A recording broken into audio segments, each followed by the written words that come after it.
Hi, my name is Stuart Wemyss and welcome to the Investopoly podcast. My goal is to share easy to understand, evidence-based, holistic insights to help you master the game of building wealth. And welcome to the first episode of 2024. I hope you had a really lovely break over the Christmas New Year period and got to enjoy time with family and friends and had a rest and relax and recharge for the new year. I'm really excited this year. I've got some really interesting content to share with you and some enhancements to the podcast, including additional episodes where I'm going to share some case studies around clients that we have worked with for a number of years, how they've built wealth, what challenges they've come up against, how they've dealt with those challenges, just to give you some kind of real world insights to how it all sort of plays out, how all the theory and methodology behind these podcast episodes plays out. So I'm excited to share that with you, of course. I also had an interesting discussion with the editor at The Australian yesterday on their podcast called The Money Puzzle. So you can check that out. I'll put a link in the show notes to that episode where we talked about our expectations for the property market in 2024. Okay, let's get into today's episode of the podcast.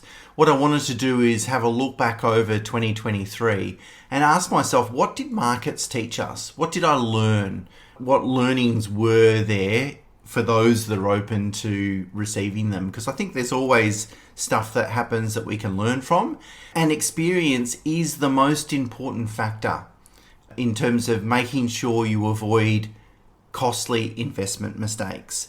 You know, most people learn from their experiences and other experiences. So if you've got someone with zero experience versus someone with 200 or 300 years of experience, of course they're going to be a better investor. It makes sense, right? So at the end of every year, I sort of look back over the previous year and ask myself what I learned. And there's 4 learnings that I'd like to talk about today and share with you.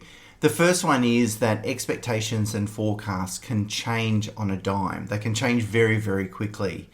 Now, if we think back over 2021 and 2022, I actually cautioned in this podcast a number of times that interest rate expectations can change very quickly. In the second half of 2023, so last year, of course, many commentators forecast that interest rates would need to rise to such an extent that they're almost certainly going to cause a global recession. And as such, in markets in September and October last year, they had a terrible time. They dropped around more than 10%, which is a technical correction. However, by year's end, the market had kind of shifted. The market was anticipating that inflation could be tamed without recession. And in fact, markets started pricing in significant interest rate cuts, about 1.25% in the US, and 1 or 2 interest rate cuts in Australia that might occur this year. That's how the market sort of changed over the course of a 6-month period. Pretty significant. The key takeaway is that forecasts and expectations often feel very compelling at the time. So much so that they almost resemble certainties rather than best guesses. But the truth is that short-term outcomes are completely unpredictable. No one has a proven methodology to reliably predict what markets will do in the short term. So therefore, the best thing to do is really disregard any forecasts that don't align with our investment horizon. So for example, for long-term investors, so 10 plus year investors, then the only forecasts that merit consideration are forecasts that are going out over decade-long periods. So focusing on short-term forecasts may lead to costly errors, which is a great segue into the second learning for 2023. So my second lesson was to resist the temptation to make changes to portfolios. And the bond market taught me or reminded me of this lesson, because in both 2021 and 2022, bonds experienced significant declines. The worst declines really since the inception of bond indexes in the mid-70s. And this outcome might not be surprising to some people, of course, considering the fact that central banks made some substantial monetary support during the COVID period in terms of very low interest rates. And the central bank's persistent message through that period that interest rates would in fact remain low for many years. Of course, that wasn't the case. And despite being what's termed as a safe asset class, and certainly that's what technically we're taught at school in textbooks and so forth, that bonds are a safe investment. They certainly didn't exhibit those characteristics over those last couple of years. Normally, bonds' capital values are a lot less volatile than stocks. And secondly, bonds are usually negatively correlated with shares, which means that if shares fall like they did during COVID at the start of 2020, then bonds should rally. Bonds should actually move into a positive direction. However, over 2020, 21 and 22, those norms didn't hold true and bonds really failed us as an asset class, or certainly didn't behave as they should have or as we would expect them to do. And this deviation really challenged certainly my belief and our belief within our firm around the traditional role of bonds in a portfolio. It really made us question if they haven't performed how we expected them to perform given that situation. And that's the whole reason we have bonds, is to try and level out volatility in a portfolio. When stocks fall, we want to have an asset that's going to appreciate. And it was tempting to think that we should make some permanent changes to portfolios. However, we resisted this temptation, and 2023 presented a more typical sort of performance for bonds, showing modest returns. And I note that Chris Joy, which is really Australia's preeminent fixed income investment manager, anticipates or predicts that bonds will outperform stocks over the next 2 or 3 years. Although it's worth noting that, of course, he's a fixed income investment manager, and he has a vested interest in coming up with positive forecasts for fixed income markets. I'm not suggesting that that's the case. In fact, if I thought it was, I wouldn't be talking about it here. I respect Chris Joy's work greatly and I think he's probably true that there's going to be a bit of mean reversion there. So what 2023 really taught us is that maintaining confidence and resilience is really important. During 2020, 21 and 22, we were really questioning whether bonds had merit in portfolios anymore. The reality is that extraordinary market occurrences are not uncommon. It's what triggers those market occurrences tend to be unique, but the market has navigated very similar situations before. And so as investors, we must have the discipline not to react to these market events, which is exactly what we did as a result of bonds. But the bond market really reminded us of this very important lesson. And that sort of brings me into the third lesson that 2023 taught me. And that is, almost nothing warrants a change in investment or strategy. So as I said, as 2023 began, most economists believed that there was going to be a global recession. It was almost inevitable. And the thesis behind it was that surely a staggering 5.2% increase in interest rates over a very short period of time in the US would damage the world's largest developed economy. And if it went into recession, the world economy would probably be dragged in to that recession as also. And considering that outlook, and really it was almost, at the start of 23, it was almost certain there was going to be a recession. And given that outlook, I really asked myself, what adjustments should we be making to client portfolios? Because if a recession is very high probability of a global recession, then surely we should make some adjustments to the portfolio. And despite extensive consideration, analysis, discussions and so forth, we ultimately opted to make no changes to portfolios. Our existing strategy had already been to skew portfolios to two areas, both to high quality companies, so it's a quality factor index, and also to relatively undervalued or better valued companies, so value indexes. And theoretically, these two approaches not only will benefit from a bit of mean reversion, but also provide better resilience during a recession. So we already kind of made those changes. But the critical lesson here was that we need to have an unwavering discipline to stick to long-term investment approach. Regardless of the severity of the event, whether it's a global recession, a financial crisis, a global pandemic, very high interest rates, wars, whatever it is, studies consistently demonstrate that the investors that make fewer changes almost always generate higher returns. So assuming that your investments are fundamentally sound, the only justifiable reason to modify your investment strategy or change those investments are a change in personal circumstances and goals.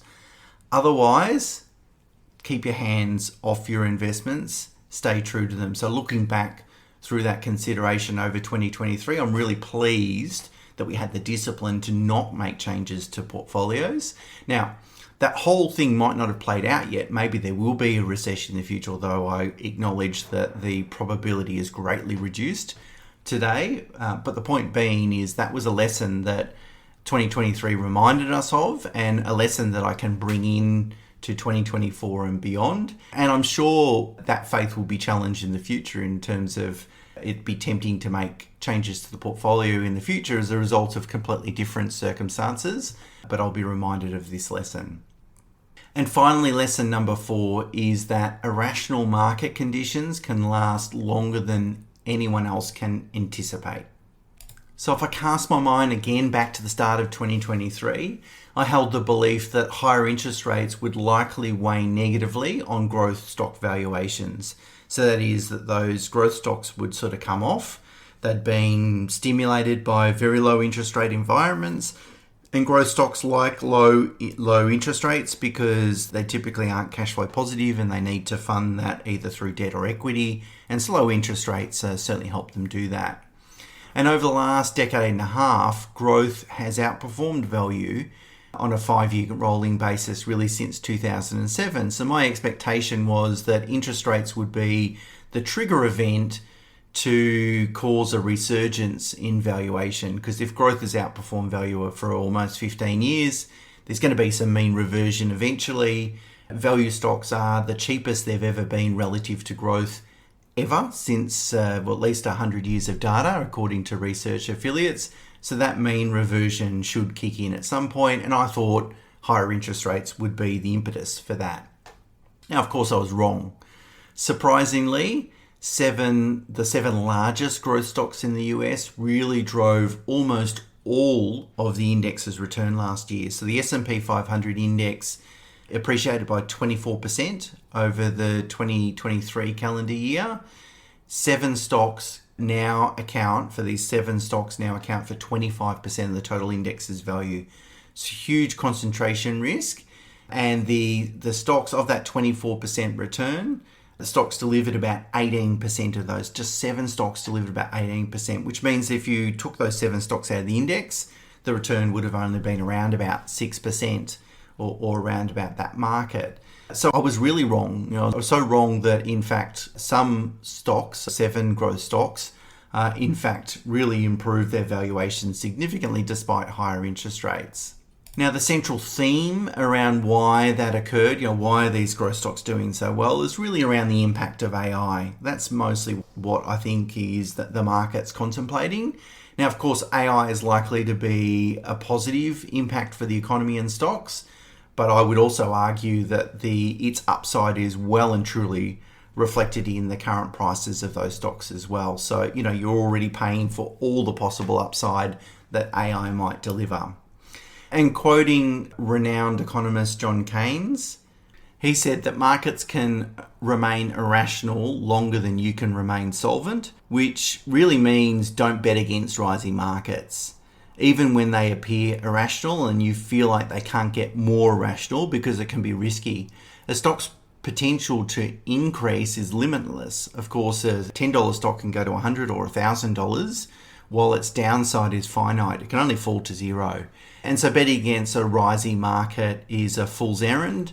Markets can rise longer and faster than anyone might anticipate. So really, despite almost a century of data indicating that value stocks usually produce better returns, the timing of their resurgence remains uncertain.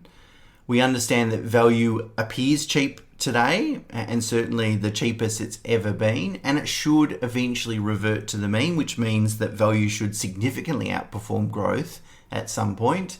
But what is uncertain is when that shift will occur. So the key takeaway from that 4th lesson is to avoid betting against the market Embrace a long-term approach whilst acknowledging that reaping the benefits of that long-term approach might take several years and that you need the patience to really stick with that long-term strategy. Now, to adapt a Warren Buffett quote, I will say journalists and forecasters will fill your ears, but never your wallet. Whilst you might listen to market insights, forecasts, predictions, advice, the reality is that much of the information doesn't significantly aid in making sound long-term investment decision. Most commentary tends to be rooted in negativity and focus excessively on short-term perspectives. I read a book recently, a really good book called Factfulness. And the book discusses why our instincts around data often lead to misconceptions. And so the author cites a couple of facts, for example, I'll share a couple here, that are actually contrary to popular belief. So what he did is tested the market to say, what do you think about this subject matter? And people would say, well, this is what I think it is, and often it's way off. And so here's a couple of facts, for example, to make that point. So in the last 20 years, the proportion of people living in extreme poverty globally has nearly halved, and we would think it's not as good. Deaths from terrorism in developed countries were 3 times higher in the previous decade, so the decade between 1997 and 2006, compared to 2007 and 2016. The book's a couple of years old. And that latter decade period included September 11, of course, but they're 3 times less. Contrary to concerns about overpopulation, by 2100, the year 2100, the world's population is projected to decline. So he talks a lot about the declining birth rates and so forth. And violent crime rates per capita in the US have almost halved over the last 3 decades. So again, most people think, the US is getting more violent. Well, in fact, that is not the case. The data says that's not the case. And the author talks about many reasons why most people think the world is in a lot worse shape than it is. There's about 10 reasons, and the media having a negativity bias is only one of those 10 reasons, by the way. It's surprising that there's a lot of other reasons why we form those opinions. And the book reminded me really to always look back to the data. So we can listen to the analysis and the insights, but really at the end of the day, the data is going to tell us the true story, as long as that data is reliable, of course. So there's a lot of information out there. I guess the point is, if you put all those 4 lessons together, the point is don't listen to much of it. And when it comes to investing, ironically, often the best course of action is to do nothing. And especially if your original investment decisions were well-founded. If your investments are fundamentally sound, even though you might think they don't perfectly suit current market conditions or the current flavour of sentiment in the market, if they're well-founded, just stick with them. It tends to serve as a good thing to do. And that's something that I'll take those reminders into 2024 and beyond, of course, when we're working with clients and helping clients. Okay, I hope you enjoyed the first episode for 2024. As I said, look forward to sharing with you lots of content and some improvements in the podcast this year. And until next week, bye for now.